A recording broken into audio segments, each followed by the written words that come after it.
So with the help of Father Stevens, Sonny was able to be granted an early parole, but many believe that an Italian-born New York City mafia soldier named Frankie Carbo, whose name we'll be hearing a lot throughout this episode, was actually responsible for his early release. So at this early stage, he's already being forced to jump into bed with the mob. Yeah, he was, and Frankie Carbo was, was a part of Murder Inc. This guy was a real gangster, this fella, and he went into the boxing side of things, which we'll discuss in a little while. But from the 1940s, this is when he really started in jumping into boxing from the mafia, because he was, as I said, a part of Murder Inc. We'll mention that later on, but he was just an awful person, let's put it that way. And he went into boxing, and he was actually, they referred to him as the Caesar of boxing. So that's how much he was an influence in the underground side of boxing in general. And once Carbo got wind of the fact that Sonny Liston was a heavyweight and he's a talent, he acted quickly. He realised he was going to earn himself a packet, and he pulled some strings and got Liston out of prison. Sentenced to 5 years, coming out in 2. I'm guessing that Father Stevens no doubt would have seen something and felt that Sonny could do things. We all know the mafia, they're always connected to, they're very religious, they're going to be connected with the church. I'm not saying that Father Stevens was in any way involved in it, but undoubtedly he's going to have mobsters around him. So they got wind of the fact that Sonny was a decent, he was a good fighter. So he was released early. He was released early on October 31st in 1952. Father Stevens, again, would play a pivotal role in this early stage of Sonny Liston's life and obviously his boxing career. So he directed the young Sonny Liston to Johnny Tocco's gym in St. Louis. So this is where Liston continued to gain his destructive reputation by going in there and sparring and absolutely destroying his opponents with that vicious left ramrod of a jab and the devastating power that he possessed. Boxing fans and a lot of boxing experts say Sonny Liston's jab was one of the greatest jabs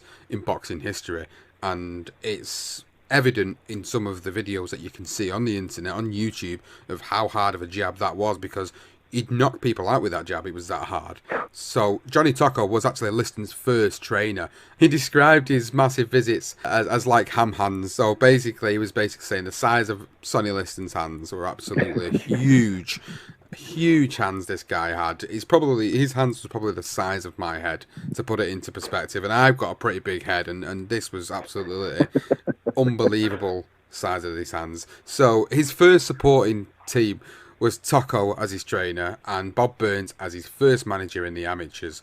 And something that doesn't get touched on a lot about Sonny Liston is the fact that he did actually have an amateur career. It was only very brief, but he did go on to win the Chicago Golden Gloves in less than a year by beating the 1952 Olympic heavyweight champion Ed Sanders and outpointing Julius Griffin, who was a winner of the New York Golden Gloves Tournament of Champions, so to capture the Intercity Golden Gloves Championship as a result. Sonny Liston's amateur career is, like I said, something that not a lot of people actually touch on, but he actually had some minor successes there along the way, didn't he? He really did, and the fact that in 1952 he gets out of prison, and from that point, within a year, he's done what he's done. I mean, even Tocco explained that when he was putting him in the sparring, he was knocking guys out, and he was devastating more or less throughout all of his amateur career. I think there was one guy that beat him.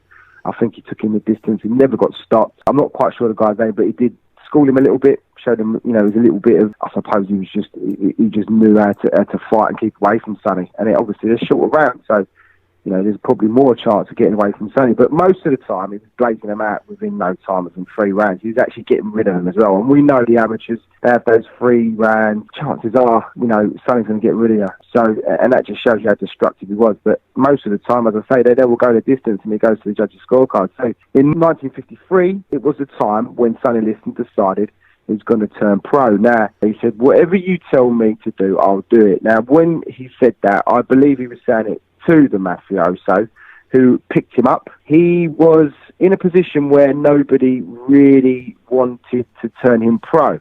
So his only backers were the crime underworld, and it was actually a chap who owned him, as he put it, and it was St. Louis mobster, and that was John Vitale, who ended up actually owning approximately 12% of his contract throughout his career. Now, Vitali was an Italian St. Louis crime family. I think he was the head of it. He was head of it for a little while, and then people say he wasn't. Either way, he was the guy that took over Sonny's career. Now, Sonny would fight in the ring, but in the daytime, he obviously needed some money. To get that money, he had to do some work, and he did it for Vitali, who was obviously the Sicilian-American boss. And what Sonny would do was he would stop guys from strike. He was a strike breaker, they called him. So he mainly worked for the mob, working for the union boss of the cement local, and he was just an enforcer. So anyone that decided they wanted to strike, he weren't having none of it. He was there to be able to stop them. And as we've mentioned, his size, with his hands, for instance, actually made gloves to fit his hands, that big his hands were. They decided that I'm not going to be striking. As soon as they would pull Sonny out, I'm sure they decided, no, do you know what, I'm not having it. And then it was all seemed to be going well. He's earning a bit of money. The mafia this guy's come in, he's giving him some money, he's giving him opportunities in the ring, he's turned professional, he's having a good career, until the point in 1956 when he was arrested. And he was arrested by a police officer for breaking his knee, apparently. This incident in 1956 was quite a pivotal moment in his life outside of the ring, because as you rightly pointed out, he was arrested for assaulting a police officer who had actually ended up with a broken knee. Now, this was following an altercation over a parking ticket where Sonny Liston claimed that he was racially abused before picking up the officer and body slamming him to the floor. So he then goes on to pinch the officer's gun and did a runner.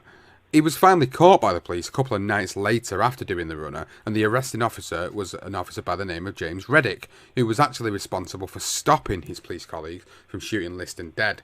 This was the start of the run-in with the police, where it was always going to be a turbulent affair between Liston and the police, and this was one of the more notable incidents in his life outside of the ring. When that happened, Sonny ended up back in the nick, but considering what he'd been charged for, which was assault to kill, his 7-month sentence was rather light. So that maybe give me a clear indication of what being affiliated to mobsters and the mafia can actually do. A little bit like being a drugs cheat in boxing and being affiliated to a massive promoter, and how light their bands can be. It sounds very similar in certain ways. So Sonny Liston ended up getting 7 months for that, whereas in reality he probably could have got a lot longer for it. So if it wasn't for them in his earlier career, the mafia, he probably would have possibly never got to the heights that he did get to in his boxing career, because they no doubt, with all the evidence that is out there and available,